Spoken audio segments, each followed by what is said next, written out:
paz bendita de Jesus, o olhar amoroso de Maria de Nazaré, aqueça nossos corações, para que a gente possa, nessa noite, junto com a espiritualidade aqui presente, homenagearmos não a figura de Denizar, Hippolyte, Leon Rivaio, não na intenção de enaltecer um espírito, seja ele quem for, porque apenas, como nos diz Jesus, só Deus é bom, o tempo todo e todo o tempo.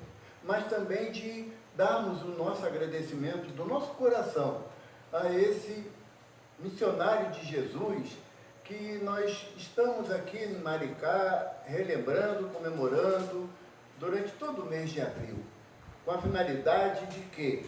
De aguçar a nossa curiosidade acerca desse personagem que a sociedade terrena ainda não entende o alcance da possibilidade desse espírito, sendo ele, como diz no livro Cartas e Crônicas do Irmão X, né, sendo ele o pontífice da luz.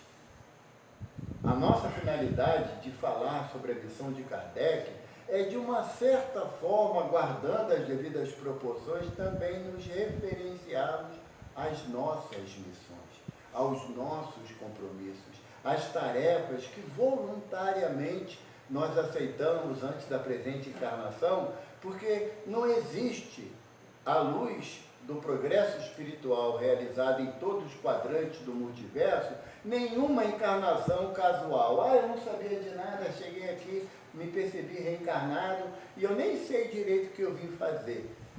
Não existe essa possibilidade, porque a lei de Deus é uma lei de progresso. Eu costumo dizer que a doutrina espírita, ela não é salvacionista. Quem está vindo à casa espírita para tomar um passe, beber água fluidificada, assistir uma palestra, achando que está resolvido o seu processo de progresso moral, está enganado completamente.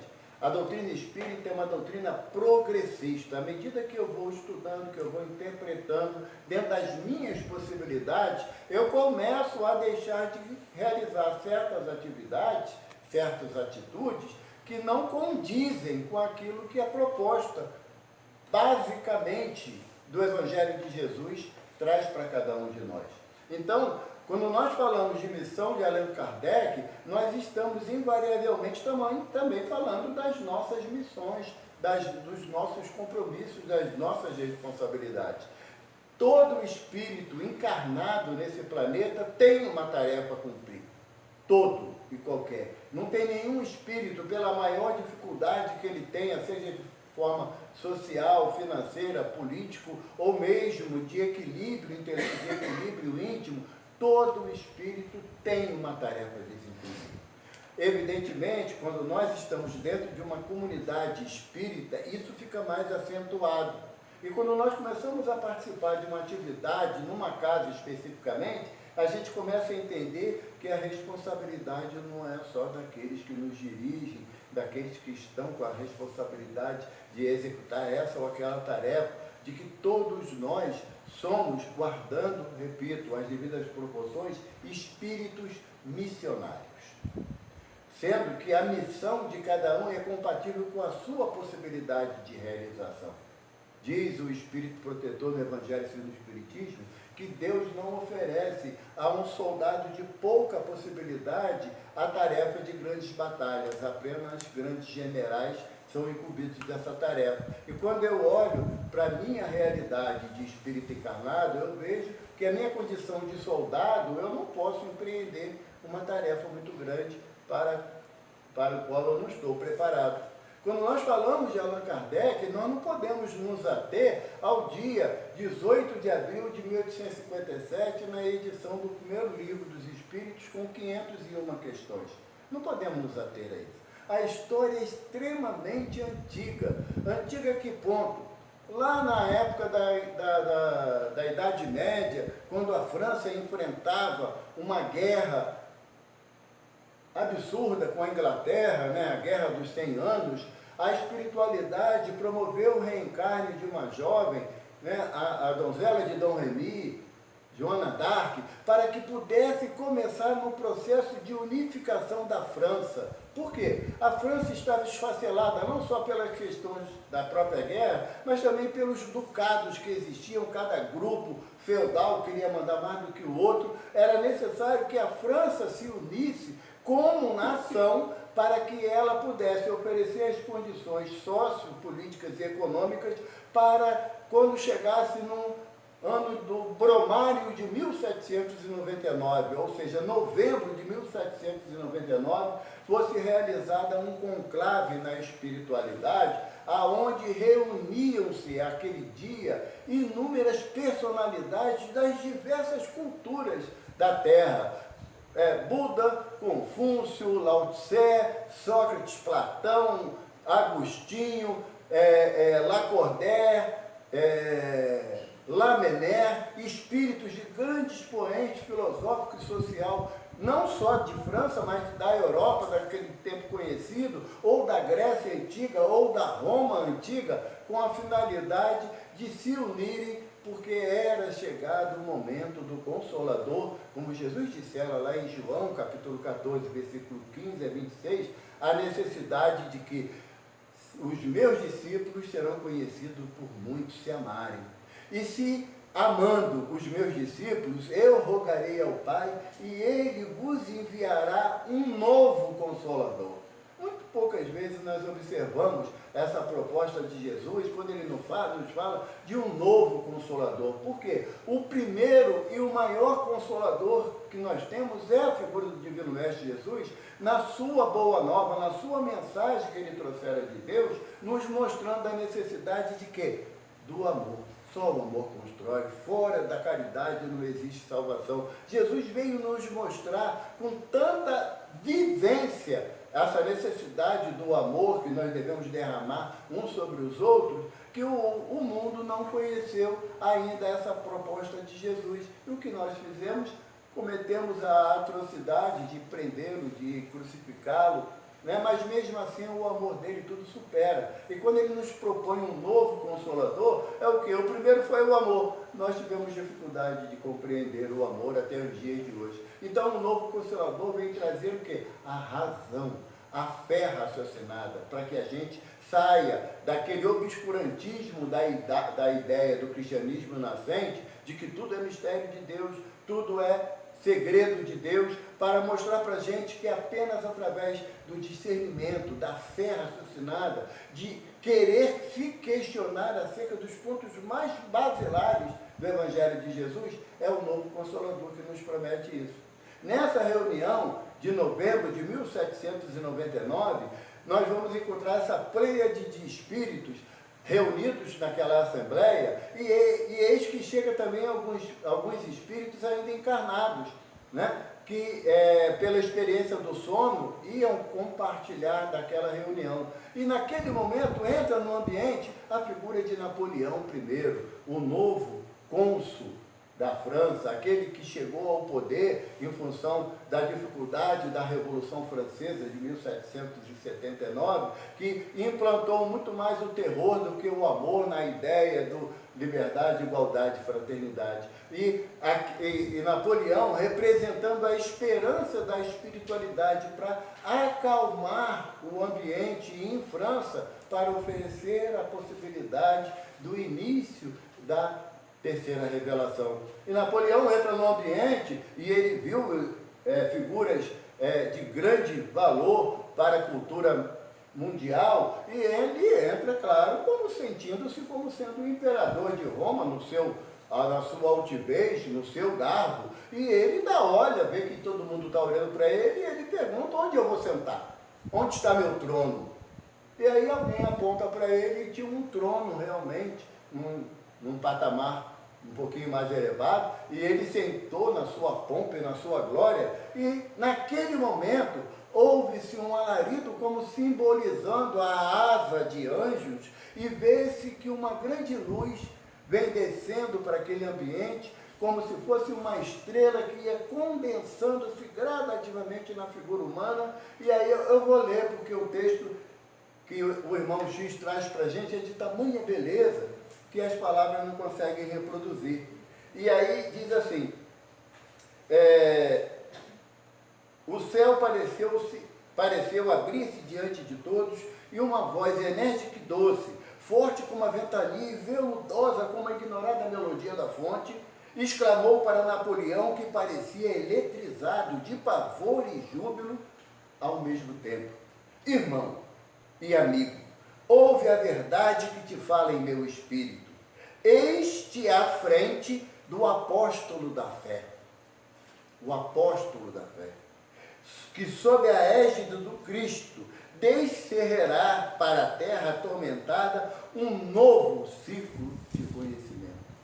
O apóstolo da fé, aquela estrela que se condensou na figura humana na condição de o apóstolo da fé, aquele que era reconhecido pela espiritualidade como o pontífice da luz. Quando nós falamos de Denisard, Hippolyte, Léon Rivail, nós não estamos falando apenas do educador francês, daquele homem que modificou a estrutura da gramática francesa a tal ponto que ele criou uma cartilha de alfabetização que foi utilizada até o ano de 1980. Ele criou essa cartilha em 1850.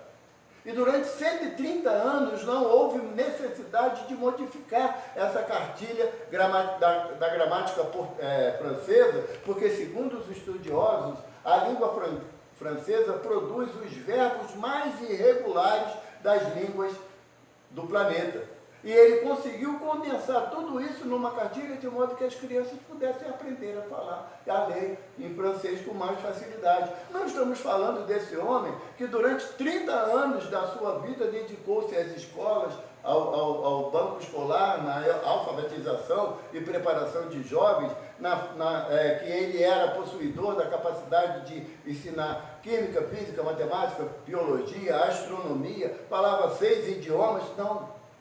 Esse aí é o homem do século XIX, vivendo ainda o resquício do iluminismo francês, mas amparado já pelo positivismo de Auguste Comte. Nós estamos falando do apóstolo da fé, do pontífice da luz. Aquele homem que, para a sociedade terrena, nasce no dia 18 de abril de 1857.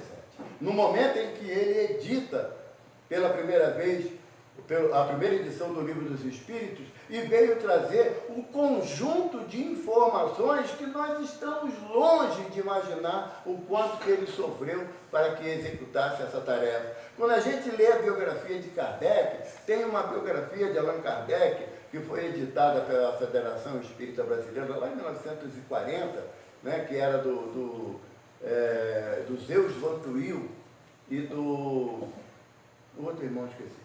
Depois eu lembro. Eles trazem ali uma base de conhecimento do dia a dia de Allan Kardec, sabe? Da dificuldade que ele tinha de reunir um grupo de pessoas sérias para falar sobre a doutrina dos espíritos. Nós estamos falando de um homem que passou inúmeras noites à luz de lampião. Quem teve lampião em casa quando mais novo, sabe aquela fumacinha negra que ele solta, né? E sabe que aquilo dali, quantas vezes, né, minha mãe falava: não, vou apagar o lampião porque está na hora de você dormir, essa fumaça não faz bem. Na época do professor Rivaio, só tinha aquele meio de iluminação pública, então ele tinha que passar, e passou inúmeras noites recebendo as informações não só dos espíritos que eram trazidos pela jovem Caroline Baudin e Emile Baudin, duas jovens de 16 e 14 anos, sabe? Ou então da senhorita Jafé, né? Já uma jovem senhora de 25 anos, ou ainda mais adiante de Hermance Dufour, que foi a grande intérprete do Espírito de Verdade. Então, quando nós falamos do senhor Rivaio, nós não estamos falando de 30 anos dedicado à causa pública, à ciência humana, ao magnetismo. Não, nós estamos falando daquele que abandonou o seu íntimo, as suas buscas, o seu desejo principal para se agregar na tarefa que os benfeitores lhe confiaram. Por quê? Porque ele sabia da sua missão. Ele não caiu de paraquedas, como muitas das vezes se passa, né, no movimento espírita, que Rivaio, do nada, né, uma expressão que o espírita gosta de usar, que eu não sei o que significa, do nada de repente, sabe, e nós somos conhecedores de que a vontade de Deus se faz do ínfimo ao infinito. Então não existe do nada, não existe o acaso dentro da lei de Deus. O acaso, ele, como diz Joana de Ângeles, né, naquele livro O Homem Integral, a Joana fala que o acaso é o meio pelo qual Deus permite que aconteça as coisas que você deve fazer. Sabe? Eu nem vim aqui no Atlas. Aí, do nada, eu resolvi vir, né? Esse do nada aí é a vontade de Deus, é a lei de Deus influindo na gente para que a gente faça aquilo que estava programado para fazer. Então, o senhor Rivaio, quando ele começa a se reunir junto com o senhor Didier, junto com o Luiz Bodan, naquela perspectiva de analisar as comunicações das mesas girantes, tá? Eu vou te explicar isso, porque a ideia da gente em relação à mesa girante daquela época ainda é uma ideia um pouco ainda romantizada, né? Porque a gente imagina aquelas mesas antigas das casas de família, de madeira maciça, né? Não, nessa época já se produzia umas mesas dessa altura, com 3 pés, para que elas estabelecessem o processo das manifestações da mesa girante. E a coisa já estava mais organizada. Não tinha aquela visão da mesa do ambiente, por exemplo, ali onde está a Bernadette, ali a mesa simplesmente começar a levantar e voando para lá e para cá. Evidente, se acontece isso, eu ia ficar provavelmente eu e Maristela sozinha aqui, todo mundo ia sair correndo de medo, né? Porque nós somos espíritas, mas não conhecemos os fenômenos espíritas. Nós somos espíritas, mas não acreditamos na ação da espiritualidade em nossas vidas, em nossas decisões cotidianas. Mas quando o senhor Rivaio começa a se interessar pela primeira vez e ele vai na casa de Madame Plenemaison, né, que era uma senhora, era uma viúva de um respeito inatingível na sociedade de Paris daquela época. Se Madame Plenemaison falasse que aquela casa ali não era confiável, ninguém entrava pela figura de retidão que ela representava. E quando o senhor Rivaio recebe a informação pelo senhor Didier que a reunião era na casa dela, ele falou assim, então alguma coisa de seriedade existe. Porque ela não iria se prestar às falcatruas que tanto acontecem nos movimentos de hoje. Ainda hoje, alguns jovens e adultos querem fazer a brincadeira do copo, a brincadeira do compasso, né, sem que saiba a responsabilidade que estão assumindo por essas brincadeiras inocentes. Porque brincadeira inocente é quando são 2 crianças de 3 anos que começam a brincar. Ou envolve alguém que tem uma percepção maior de entendimento, então deixa de ser brincadeira inocente e passa a ter um envolvimento com uma espiritualidade que nós não podemos determinar. Quando ele vai a primeira vez e ele percebe que as ações que ali acontecem diferem de tudo que ele imaginava em relação ao magnetismo e à eletricidade, que ele era um estudioso dessas 2 matérias, e ele começa a perceber que há uma ação inteligente dominando aquelas ações físicas. E toda ação inteligente tem que ter uma causa inteligente. Então, a veia de pesquisador, de cientista, Kardec Rivaio fazia parte da Sociedade de Estudos de Paris, a Sociedade de Estudos Científicos de Paris. Sabe o que representava isso naquela época? A mesma coisa que representa a NASA hoje. As mentes mais brilhantes do mundo participavam dessa Sociedade de Estudos Científicos de Paris. Então, como é que você vai colocar um homem que tem esse cabedal de conhecimento à guisa de um curioso que foi ver mesa girante? Diante dos fenômenos que se reproduziam em massa, ele percebeu que algo a mais ali existia. E sabe qual foi o grande ponto de partida de seu Rivaio para que as reuniões que eram realizadas na casa de Madame Plenemaison ou na casa da família Bodan, sabe qual foi o ponto de partida dele? A partir da próxima semana nos reuniremos aqui no horário estabelecido das 20 horas, onde iniciaremos com uma prece a Deus Todo-Poderoso e unicamente a Ele, e ficaremos em silêncio até que as manifestações acontecessem. A primeira vez que se reuniram-se 38 pessoas. Nesse processo novo, nesse método novo que o senhor Rivaio propôs, aceito pelos donos da casa, na segunda oportunidade tinha 15. Por quê? Porque ele não permitia as perguntas frívolas. Vai chover amanhã? Tenho que viajar para tal lugar? Será que sofrerei algum contratempo no caminho? Ele não permitia mais as perguntas corriqueiras. Ele queria que perguntas de um cunho maior, filosófico, a princípio, fossem estabelecidos. Por quê? A grande dúvida da sociedade parisiense ou da sociedade intelectual da época eram os conceitos filosóficos. Por quê? De um lado, você tinha a Igreja Católica dentro de um processo de massificação da fé cega. Do outro lado, você tinha o materialismo. Você não tinha um meio termo. Então, ele precisava de quê? De um conceito filosófico que ou desse uma explicação melhor do que a Igreja Católica dava para a questão da fé, ou que mostrasse que o materialismo não justificaria todos aqueles fenômenos que ele via. Ele precisava de algo intelectualmente compreensivo. Não era o porque é assim, coisa que você não sabe o que é, não pergunta, né? Chega aqui no irmão Átimo, Debo, por que você tem que fazer o café? Porque eu boto água quente e o pó ali, senão não faz café, tem que ser assim. Todas as perguntas têm uma explicação plausível dentro daquilo que a doutrina espírita apresenta no seu tríplice aspecto de ciência, filosofia e religião. Quando ele começa a ver as possibilidades de interagir com essas inteligências, que ele ainda não sabia qual era a origem, ele faz uma pergunta muito simplória, mas de grande importância para a época. Quem são vocês que se comunicam conosco através de uma cesta? Dá licença aqui, Maristela. Pega aqui essa tampinha aqui. Isso aqui faz ideia que seja uma cesta de vime. Era colocado num buraco aqui um lápis, tá bom? E aqui as mãos dos médios tocavam a ponta da cesta. E em determinado momento ela começava a se mover sobre o papel, sem que nenhum médium a pressionasse.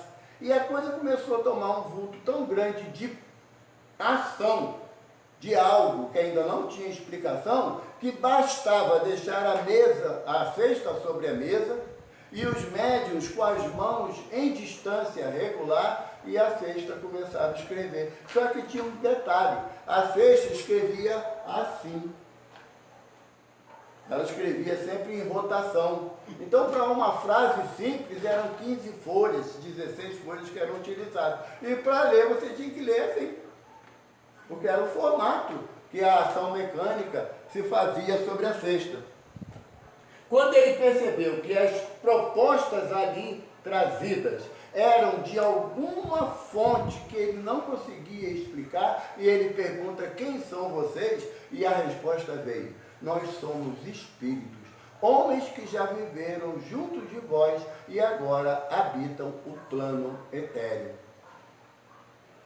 Lembre-se, nós estamos num momento em Paris onde o positivismo de Auguste Comte, né, e um materialismo marxista que estava ainda num processo embrionário, mas que já havia essa visão que Marx depois explodiu para o mundo, né, eram duas correntes muito fortes na época. Auguste Comte dizia: penso, logo existe. Não é o que diz? Não. Ele dizia: desejo, penso, logo existo. Para ele, esse conjunto essa formação tríplice dava a entender que ele era um ser único. Apenas isso. Apenas isso. Não havia possibilidade de que esse ser único sobreexistisse ao fenômeno chamado morte. Então, Rivaio precisava de uma explicação, de uma orientação que fizesse com que esses dois parâmetros que a sociedade intelectual da época postavam como sendo os únicos aceitáveis, algo que viesse dar uma substância ao seu pensamento de que, se são os espíritos, são homens que já viveram entre nós e que agora estão distanciados pelo fenômeno da morte, muita coisa podemos tirar de informação daí. Foi nessas primeiras reuniões que essa sexta começou a gravar e houve a primeira mensagem direcionada especificamente a Senhor Rivaio. Porque é interessante, diz a narrativa, que a sexta, em determinado momento, ela parou virada para lá. E aí, na primeira mensagem que ela falou, quanto a ti, e a sexta voltou para Rivaio. E ele falou, e ele fala que ele sente como se fosse um dedo tocando em seu peito. Quanto a ti, nobre sacerdote druida, nós rendemos culto à tua sabedoria e ao teu conhecimento. E aí ele falou assim, uma coisa ficou séria, porque agora direcionou para mim. Não era mais as meninas Baudin, não era mais a Madame Clemenson, não era mais Ruth Japé, né? Nessa época ainda Irmã Silfo ainda não estava ainda no circuito, não. Era apenas um direcionamento das entidades espirituais a ele. E o espírito que assim se comunica, Zéfiro, né? Ele informa que lá na época das Gálias, no século I a.C., eles já se conheciam em grandes eventos que o sacerdote, à época, eu falei aqui uma vez, se tivesse um lápis, eu ia riscar a parede toda, mas dizia que era assim, ó,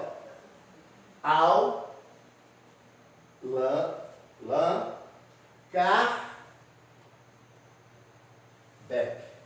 Aí, lógico que a cultura da época juntou um nome e aí formulou um nome que hoje é conhecido aqui no Brasil, mas ainda desconhecido em Paris, né? Da figura de Allan Kardec, como simbolizando aquele druida lá do século I a.C., que tinha a finalidade de quê? De trazer, e a cultura druida era uma das poucas culturas que cultuavam e comunicavam com os seus ancestrais.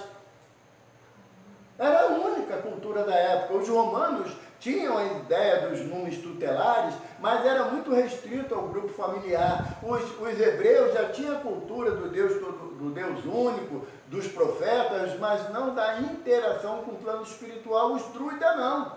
Os druidas batiam papo, Maristela, com os espíritos materializados nas suas tendas. Quando ele fala que o nome dele naquela época foi Allan Kardec, diz, né, alguns biógrafos, que algo renovou-se no seu íntimo. Em termos de quê? Daquela reunião do Bromário de 1799, quando ele foi apresentado para Napoleão como sendo o apóstolo da fé, o pontífice da luz. Porque caberia a Napoleão acalmar os ânimos em Paris para que a figura de Rivaio, no início da codificação, ele recebesse o apoio do povo francês para a tarefa. E o que aconteceu? O oposto.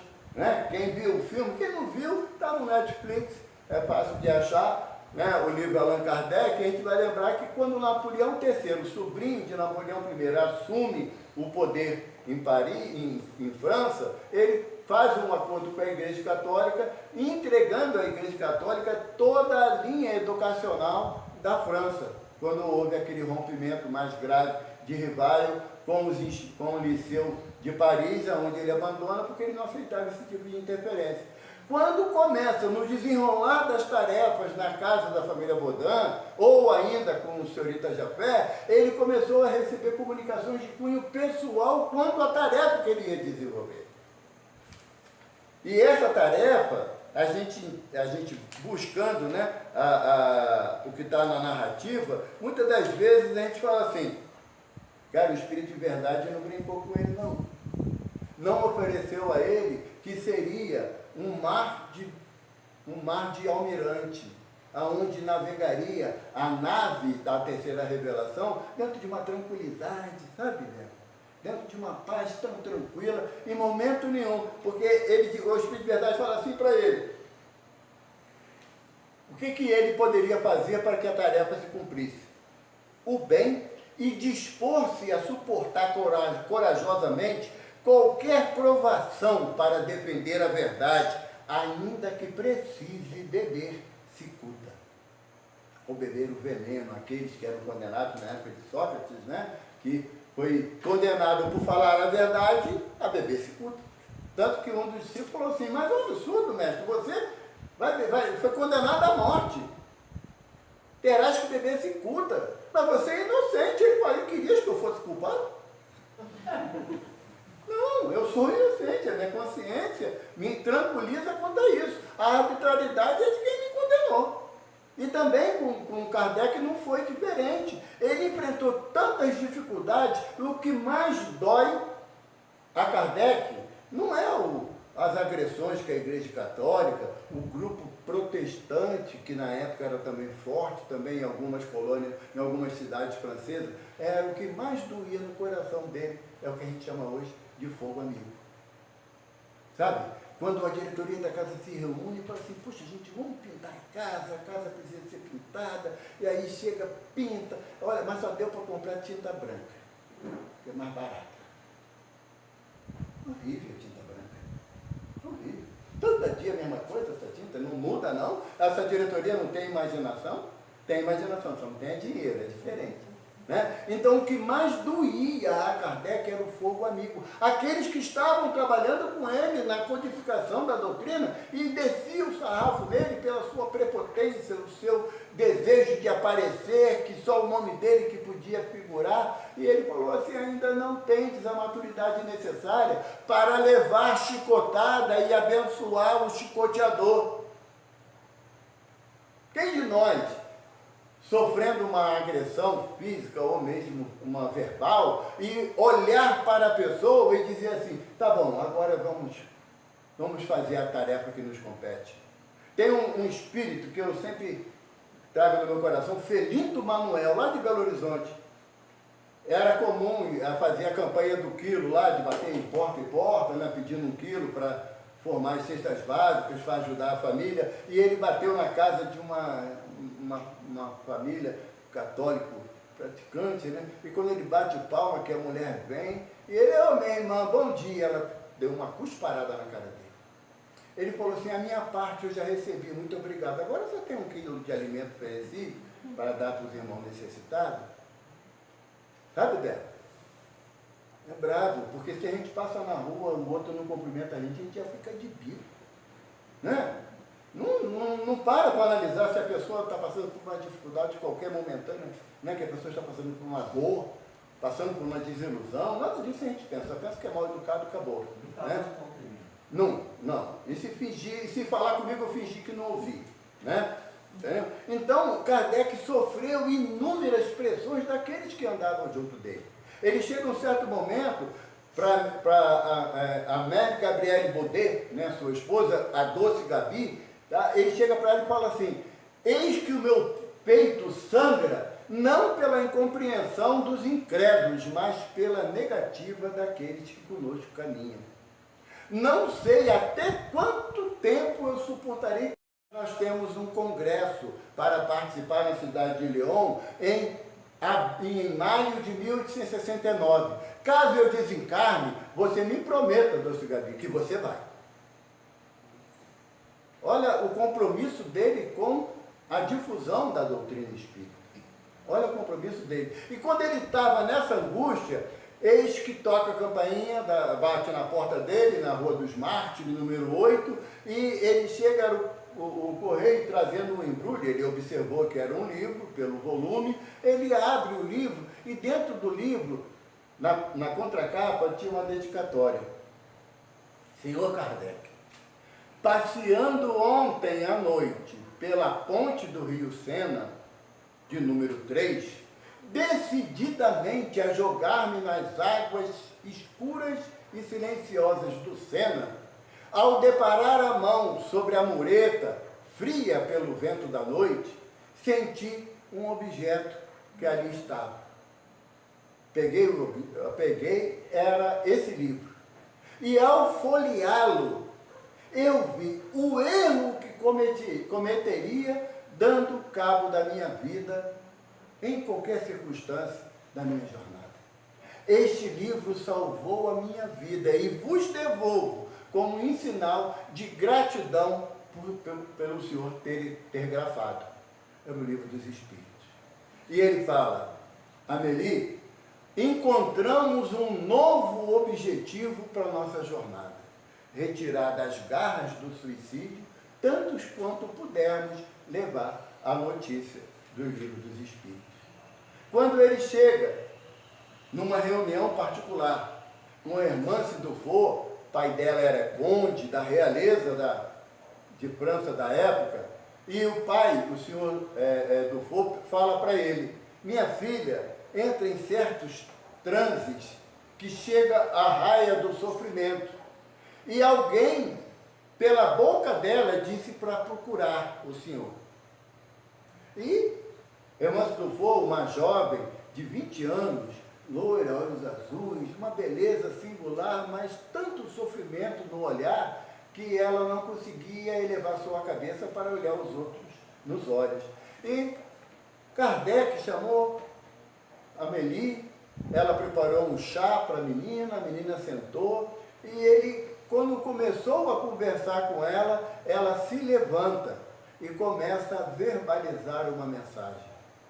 Era a primeira vez que os espíritos utilizavam a via psicofônica para transmitir uma mensagem. E quando ela diz: dura é a tua tarefa, meu irmão, mas em momento nenhum sentirás sozinho diante das adversidades da vida. Se tu não recusares a tarefa que te apresenta, grande galardão o Senhor da vida guarda para ti. Recebe no teu coração todo o nosso amor, todo o nosso respeito e toda a nossa colaboração. Espírito de verdade.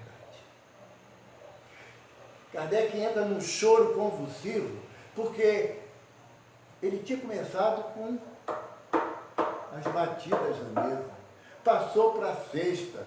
A cesta, em alguns momentos, era colocada um cinzel e era grafada na ardósia a mensagem dos Espíritos. Não era um lápis num papel, era necessário uma força muito maior, porque nenhum dos presentes conseguia fazer com que o cinzel se transformasse numa linha, uma letra inteligível. E a mensagem dos Espíritos, através da cesta do cinzel, era grafada como se fosse um papel comum.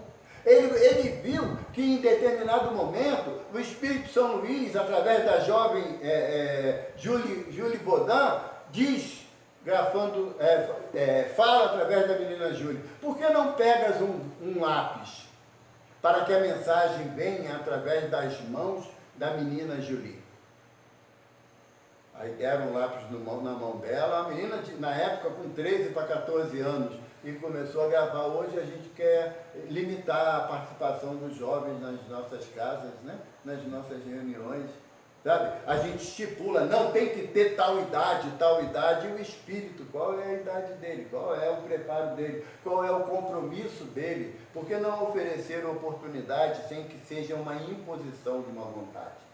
Não é? Porque a cada espírito é dada a oportunidade de acordo com o seu momento. Mas se a gente fechar isso numa ideia pessoal, num personalismo de que eu quero assim, nós vamos, muitas das vezes, desinteressar o jovem das atividades na casa espírita.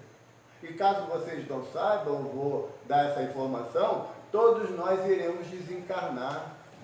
E se não tivermos uma nova cultura juvenil dentro da nossa casa, quem vai tocar a casa? E não pense que quando chegar na espiritualidade, o irmão Átimo está lá com uma banda de fanfarra, tocando música, bem-vindo aqui para o plano espiritual elevado, porque você trabalhou na casa Átimo. Não, vai perguntar assim: o que você fez dos ensinamentos que recebeu na casa Átimo?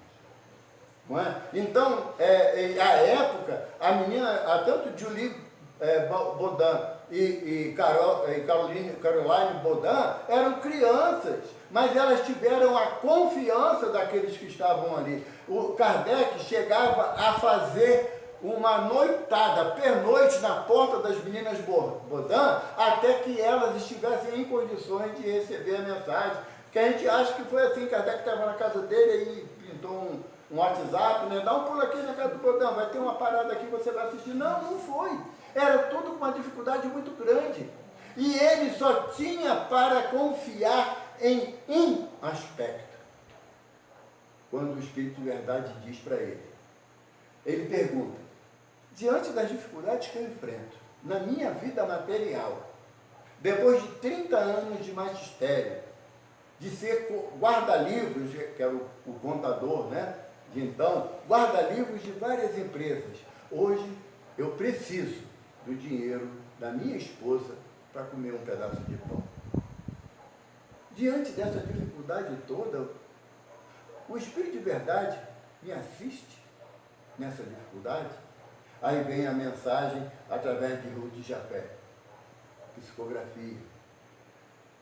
Se nós não nos preocupássemos com as suas necessidades materiais, não poderíamos provar que te amamos.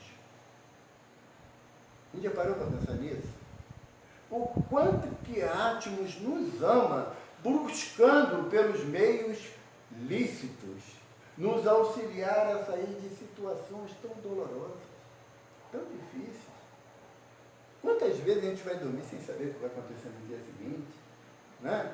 Das dificuldades, né, Bebo? Materiais que a gente enfrenta e que quando a gente olha para trás fala assim, não sei como suportei. Né? Então, quando o Espírito de Verdade diz para ele que a presença da Pleiade, porque, sinceramente, para mim pouco importa se dizem, o Espírito de Verdade é Jesus, não é, não. Em momento nenhum tem a nominação do Espírito de Verdade, que personagem ele habitou aqui no planeta. Mas quando a gente fala de Espírito de Verdade, nós estamos falando de uma pleiade de espíritos que você... Tem outros espíritos aqui? Tem. O azul. A velha enxerga a boca, vai pela cor. Você viu como é que ela fala com a gente, né, gente? Estão vendo, né? Estão vendo, né? Não tem problema não, ótimo está vendo também. Olha, tem aqui apresentação não, introdução também não. Cadê o prolegômenos? Quem sabe o que é prolegômenos?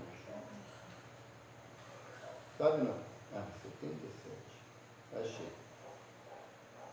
Página 77. Prolegômenos. Eu vou ler só um trechinho.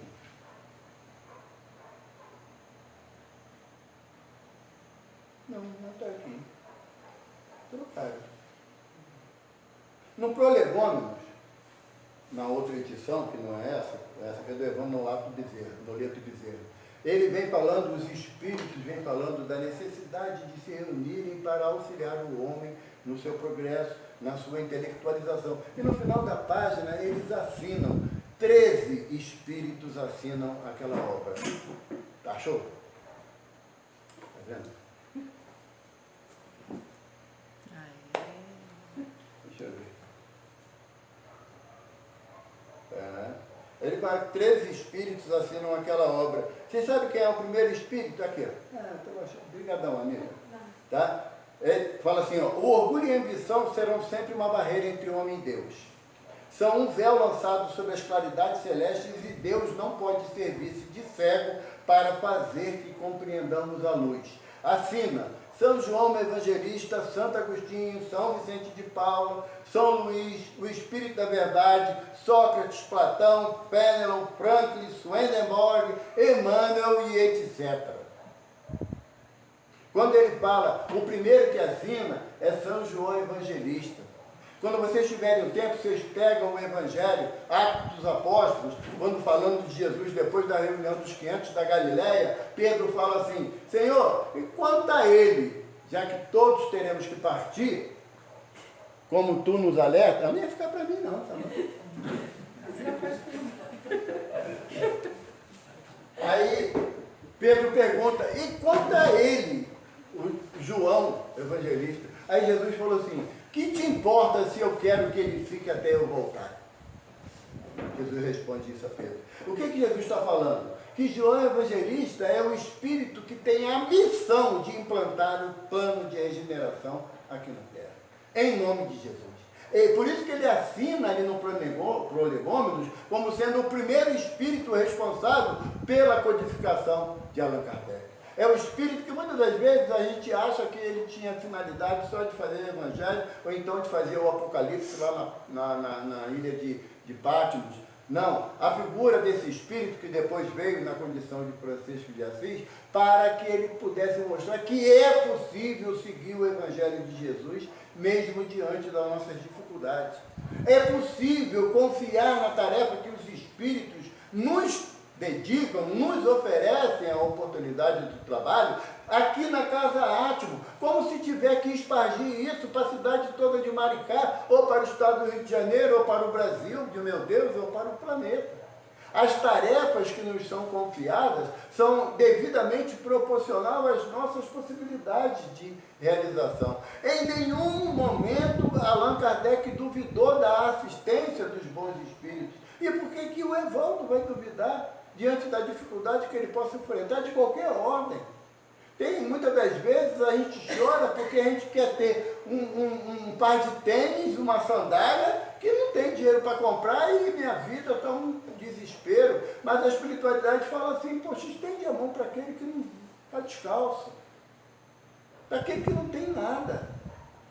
Sabe? Quando a gente visualiza um montante da tarefa desse espírito que nós reverenciamos por direito, sabe? Por direito. Ele é o apóstolo da fé, cara, porque para ele inventar em 14 anos, de 1855 a 1869, só pedrada, a única que servia para ele como amparo e refrigério era a Mary Gabriele Baudet, a Doce Gabi. Dentro dos próprios correligionários, ele enfrentou a dificuldade do entendimento. Se abalou por isso? Muito, muito. Por quê? Porque estava encarnado. E não é um espírito crístico, é um espírito superior, mas espírito puro não é. Então ele enfrentou as dificuldades, chorou lá, à luz daquilo que os espíritos lhe traziam de informações, um conceito de ciência, de filosofia e de religião. Na primeira fase, no Evangelho segundo o Espiritismo, como João leu aqui para a gente, está lá, fé inabalável só é aquela que pode enfrentar a razão em todas as épocas da humanidade. O que é fé inabalável? É eu ver a minha mãe, meu pai, meu irmão, meu filho em cima de uma mesa, dentro de um caixão, e saber que Deus é amor. Sabe? Quando na hora que eu perco o emprego e que não tenho como levar o leite amanhã para os meus filhos, saber que Deus é amor. Isso é fé inabalável. Agora, como diz o ditado, né? Barriga cheia, goiaba tem bicho, ter fé inabalável, como está tudo tranquilo, sem problema nenhum na vida da gente, isso aí não é ter fé, isso é conformismo. Ter fé é saber que mesmo tendo que levantar de manhã, diante de todas as dificuldades que a gente enfrenta, de ordem física, moral ou espiritual, que cada um sabe o peso que carrega, sabe? E falar igual o senhor Kardec falava, quando ele levantava de manhã, lá na Rua dos Mártires, né, número 8, quando ele falava assim, diante da possibilidade de novas realizações, ponho-me de pé, para que a verdade seja levada aonde for necessário. A proposta de Átmos trazer esse tema para a gente é, primeiro, todos nós temos uma missão sim.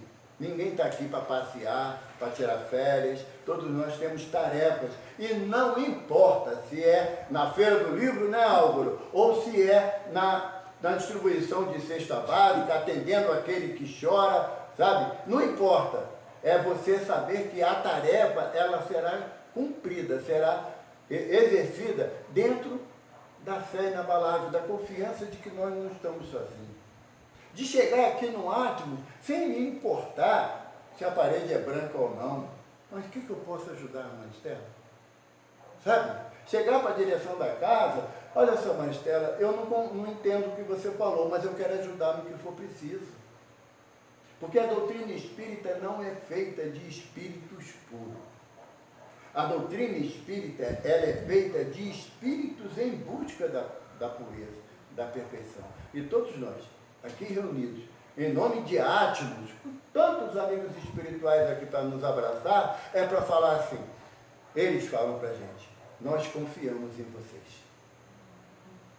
Jesus fala assim para Bartolomeu, lá no livro Boa Nova, na página sobre bom ânimo, Jesus fala assim, que o Bartolomeu fala para ele, mestre, a humanidade, o homem é muito mau, muito frágil, tudo ele quer levar para o lado da agressão, da violência.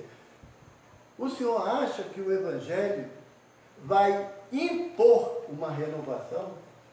Aí Jesus fala assim, Bartolomeu, o Evangelho não impõe nada, ele propõe uma transformação.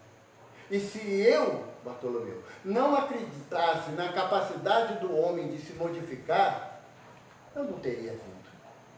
Jesus veio porque confia na gente. Kardec veio para que represente essa confiança na obra que ele codificou para todos nós. Graças a Deus.